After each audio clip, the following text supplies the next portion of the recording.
So we're finally getting some reliable, consistent numbers coming in from the Ward Kovalev 2 rematch.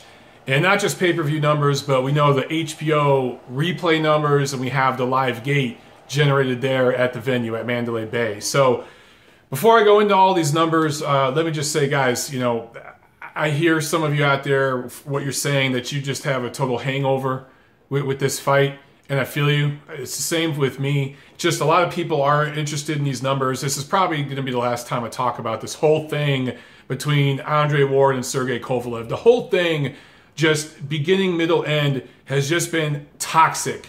I almost feel like after the presidential elections, where it was the air was just so toxic, people were so polarized, the two sides hated each other so much, and so much of the media was spinning narratives and all this.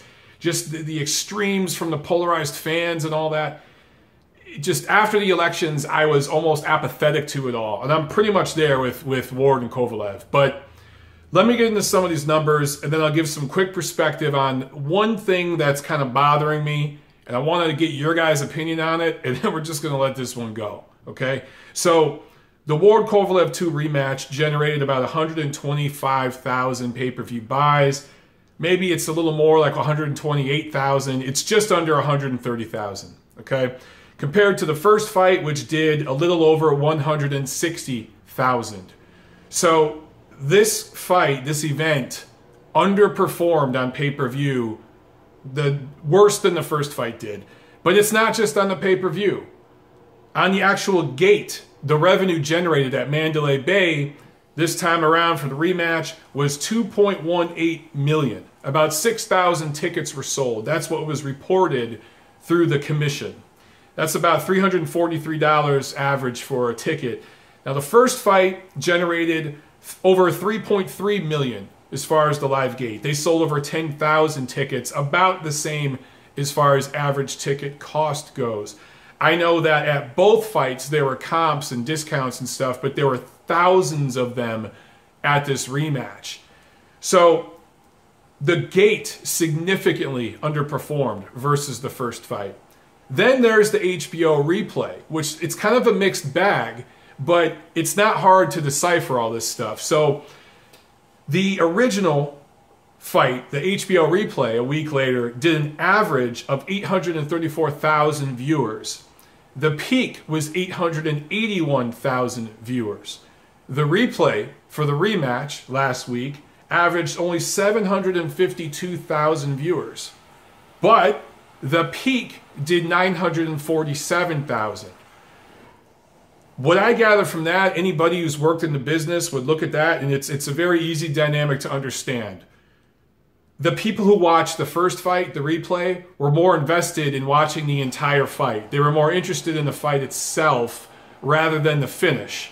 They wanted to see the whole thing. The viewership was pretty consistent. The peak viewership was only about, what, 40, not even 40,000, a little over 40,000 more viewers.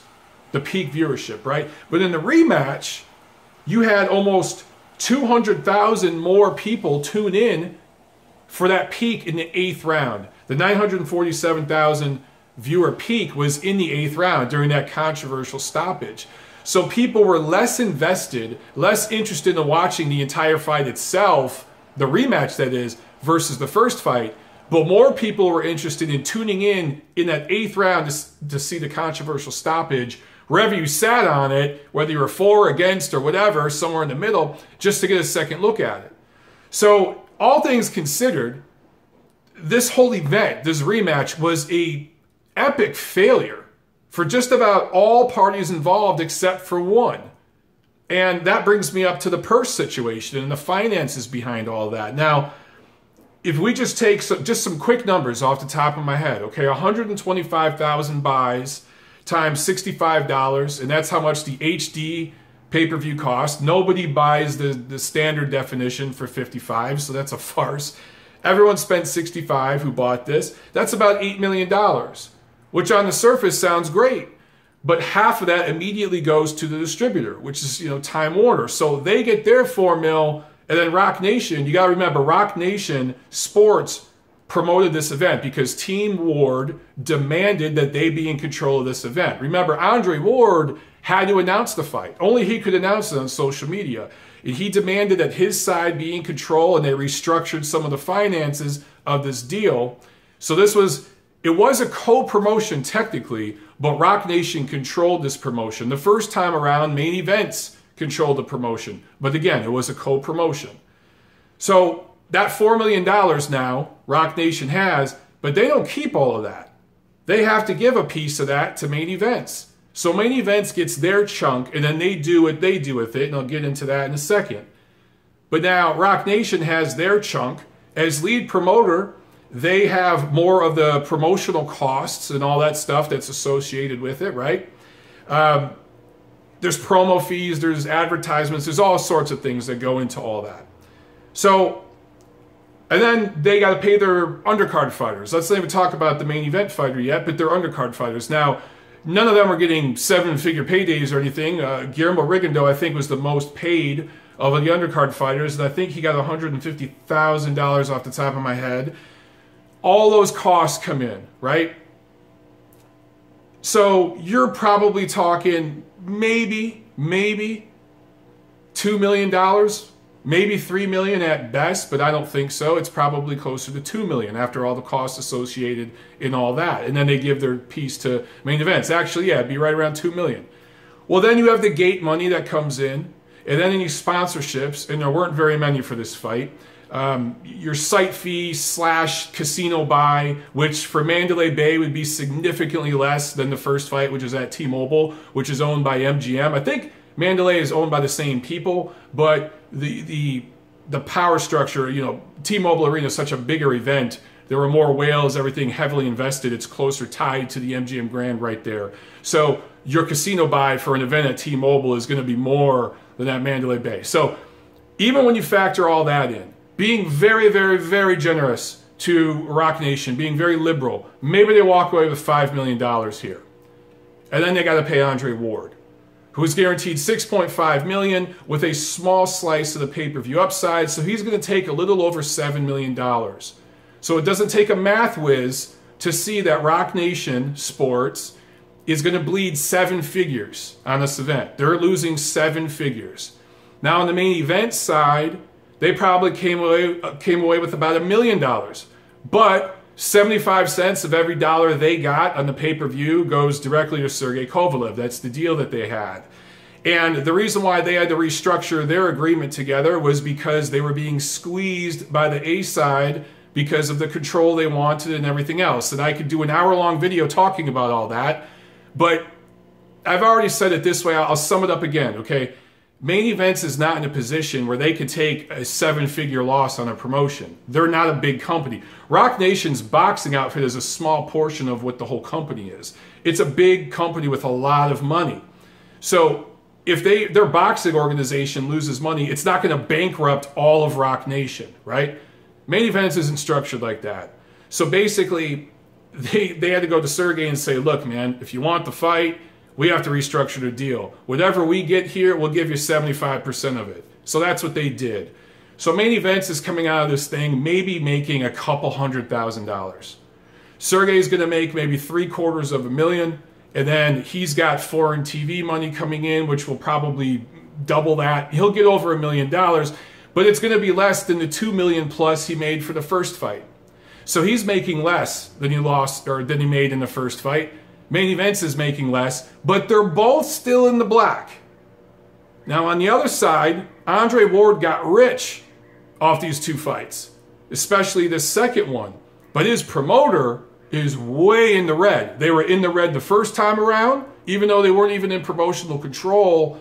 It's because of the guarantee they had to Ward. They had an even bigger guarantee this time and more promotional control and did less with it. They're taking an even bigger loss this time around. So that's the whole finances of the deal. That's the reality of it all. I wanted to bring something else to your attention, just because I've looked at some of the YouTube videos and the titles I'm seeing of them, the headlines, and it's very, very typical. It's the standard stuff that you see, the spinning. I'm not really surprised by it. But I've been surprised now that these numbers are coming out, the way some of the websites are spinning it, just with the titles. And there was one here I printed off. And I'll show you the title here in a second. I blocked out the name of the writer and the website because I want to preface this. This isn't me beating up on this particular website, and it's a popular website that a lot of boxing fans, certain faction of boxing fans go to for their news. I'm not beating up on this reporter. I don't know what's in this person's heart and mind. I don't even know if they wrote this headline. It could have been the editor that just wrote a quick headline. Sometimes, guys, when you write up an article, you send it to your editor, you don't even have a headline. You'll just say, let's say you covered this fight, and you write up a thing, and your headline literally might be Ward Kovalev 2, and then your article, and you send it off, and your editor will throw a headline up there. So this particular author, it may not have even written this headline. So I want to preface by saying this isn't me criticizing them specifically or even the site, but this is something that jumped out to me, and it's an issue I see in the boxing media, and it's all media these days. But you guys know I bring this stuff up, and I don't always provide an example. Here's a direct example I saw today, okay? So look at this headline. Ward versus Kovalev 2 pay-per-views, blah, blah, blah. They're low, roughly 125, blah, blah, blah. But look at the end of it. Buy will determine Kovalev's purse. That has nothing to do, well, let me backtrack. It has something to do with the story. That is part of the story. But it is not the freaking headline. And again, I don't know what's in this person's heart and mind. I don't know if there's an agenda here or they're trying to spin a narrative. I'm not suggesting any of that. I'm just talking about the way it comes off to people.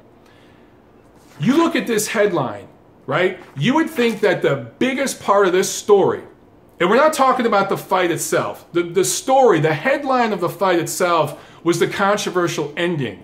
Whether you thought it was great because it was this glorious win for Ward, or whether you thought it was a shame because it was premature and there was fouls and blah, blah, blah. Wherever you sit, it was that ending, that climax, or lack thereof, depending on where you sit, that was the headline of the fight. But the event, the pay-per-view numbers coming in, Sergey Kovalev's money is not the headline. If you took any experienced journalist from any walk of life, I'm not just talking about boxing, I'm talking about, it could be a political journalist, whatever, and you told them the background of this entire thing, the first fight, the second fight, everything that took place in between, the fighters going back and forth, the background stories of these two, the politics involved, all of it, and then you told them how this pay-per-view performed, they would not derive this headline from that story. That is not the headline. It is a part of the story. It deserves to be talked about. I just talked about it myself. But guys, the headline to this is that you had a great recipe for a rematch that should have doubled the revenue generated from the first fight. It should have more than doubled. You had every single piece you could possibly ever want to market a rematch, and it was an epic disaster. An epic disaster for everyone involved, except for one person, except for Andre Ward. For everyone else, it was a complete disaster. It was a tragedy. The headline should be, how did such a great recipe fail so poorly? If you went to any boxing promoter and you asked them, what do you need to promote a rematch for a pay-per-view and outperform the first fight? If you could choose any scenario, what would it be? Well, give me two of the best fighters in the world. Give me the two best fighters in the division. Give me two fighters that hate each other. Give me a first fight that was very close and competitive, could have went either way depending on how you see it, was very razor thin and close and controversial. Give me some back and forth on social media between the fighters and their camps. Give me polarized fans arguing, building up the fight on their boxing forums and stuff like that. Give me two guys that fight on the same network. Give me one who's an American, the last great American hope, the last American gold medalist. Give me one who's a foreign guy, a Russian. Ooh, during this crazy polarized anti-Russian climate we live in right now in Donald Trump's America, right? With the obsession in the media about all that stuff. And this Russian grows up in dire poverty and comes to America and makes his American dream and has a son and a wife, and he's building the American dream, the immigrant story we can all get behind. The American guy, he didn't grow up in dire poverty, but he grew up in a highly dysfunctional environment. His mother was never there for him. She was completely absent in his life. His father had substance abuse problems. He himself, the American fighter, as a teen had substance abuse problems and insecurity issues. And he got his girlfriend pregnant, was a teen father, and turned all that around to make himself a success, a gold medalist, a millionaire athlete. You have all that to work with. Right? The promoter tells you, and you're checking, yep, check, check, check, check on every single one of those. You have all that to work with. Plus, you're not going up against the NFL this time, the NBA or the NHL. You're only going up against Major League Baseball, and they hardly ever have a lot of late Saturday games that are going at midnight. You have all that going for you, and you still colossally fuck it up and underperform, not just on pay-per-view, not just at the venue, but on the HBO replay. And it was a controversial ending that still leaves a lot of fans arguing about what should have happened. It was a disaster. That's the headline. That's the story. Not what one of the guys that you don't like is making.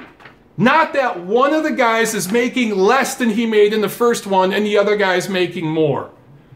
That's not the headline. And again, I don't know what the goal of this headline was or of this little piece here. I don't know. I don't know what's in their hearts and minds. But it's this sort of thing that is wrong with boxing media. You guys, there's too many fanagers out there. I do these videos and I talk about some numbers because I know some of you guys are interested in it. But when you're headlining a title based on what one guy's going to make and you're suppressing the details of the promotion down at the second to last paragraph, it just makes it sound like you're kind of trying to play up one side of it and protect or play down the other side of it. That's how it comes off to people. And even if that's not your intent, that's not the part of the story that matters. The two best light heavyweights in the world, two of the best pound for pound top 10 fighters in the world, whether you love them, hate them, or whatever, as people, fought in a rematch of a highly disputed first fight that was fought at a very high technical level. And it did 125,000 fucking pay-per-view buys. 6,000 tickets were sold. That's a tragedy. That's the headline. So let me know what you guys think. Am I overthinking this? Or do I have something here? Am I going with something here? Comment below, respectably. If you appreciate the information I put forth here, maybe you don't even agree with all I have to say, but you can at least appreciate the format I'm presenting it in, giving you all the information. Give it a thumbs up. If you haven't subscribed, click that subscribe button. Check out the Patreon page, patreon.com/MonteroOnBoxing. Share the channel, get the word out there. And let me know, am I overthinking this thing or am I onto something?